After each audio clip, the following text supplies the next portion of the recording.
بسم الله الرحمن الرحيم. الكتابة غير القرآن أو كتابة غير القرآن اللي هي الأحاديث أو الروايات مرت بمرحلتين. المرحلة الأولى كان عليها رسول الله صلى الله عليه وسلم، والمرحلة الثانية التي كانت حتى نهاية عصر الخلفاء الراشدين، وتراوحت ما بين تحريم الكتابة وإباحتها. والتحريم والإباحة ده بيستدل على رأيه في التحريم بأحاديث، وده بيستدل على رأيه في الكتابة بأحاديث.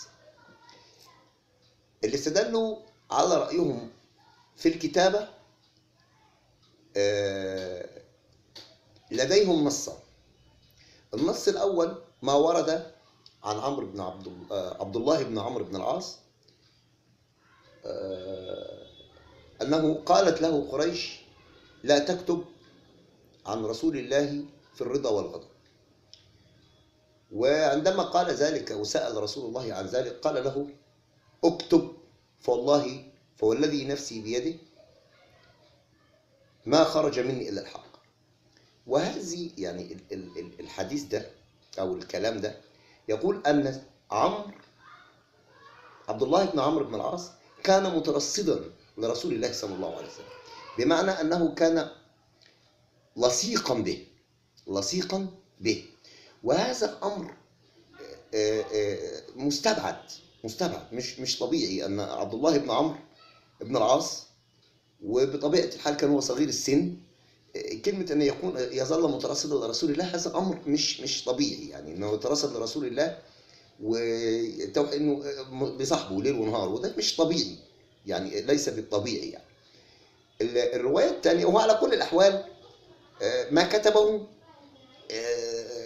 مجموعة أحاديث في كتاب اسمه الصادقة، وهي أحاديث معدودة، يعني لا تتعدى عدد، ليس بالكثير. يعني ما كتبه عبد الله بن عمرو بن العاص ليس بالكثير. الرواية الثانية أنه كان الرسول صلى الله عليه وسلم يخطب إحدى خطب الجمعة، فكان أحد السامعين من اليمن فطلب كتابته، فقال: اكتبوا لأبي شاه. وهذا الأمر وإن كان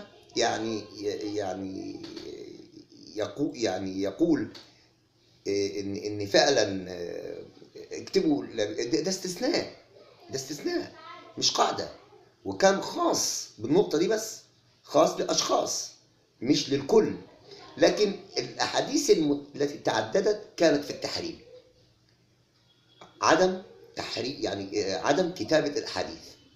وثبوت ذلك ما رواه مسلم في صحيحه عن أبي سعيد الخدري عن النبي صلى الله عليه وسلم: لا تكتبوا عني شيئا، فمن كتب عني شيئا غير القرآن فليمحه، ومن كذب علي متعمدا فليتبوأ مقعده من النار.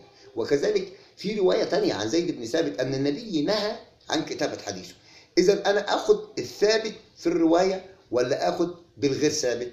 أبو هريرة نفسه رضي الله عنه قال: خرج علينا رسول الله صلى الله عليه وسلم ونحن نكتب الحديث، فقال: ما هذا الذي تكتبون؟ قلنا: أحاديث نسمعها منك. قال: أكتاب مع كتاب الله؟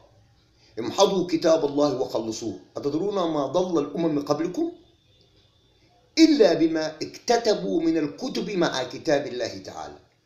قلنا: أنحدث عنك يا رسول الله؟ قال: حدثوا عني ولا حرج، ومن كذب علي متعمدا فليتبوأ مقعده من النار. قلنا: فلنتحدث عن بني إسرائيل. قال: حدثوا ولا حرج، فإنكم لا تحدثوا عنهم بشيء إلا وقد كان فيهم أعجب منه.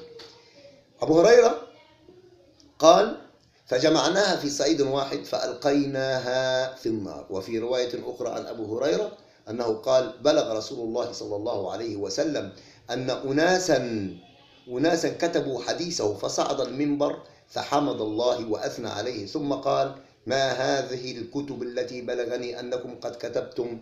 إنما أنا بشر، من كان عنده منها شيء فليأتي به. فجمعناها وأحرقت. فقلنا: يا رسول الله نتحدث عن قال: حدثوا ولا حرج، ومن كذب علي متعمدا فليتبوأ مقعده من النار.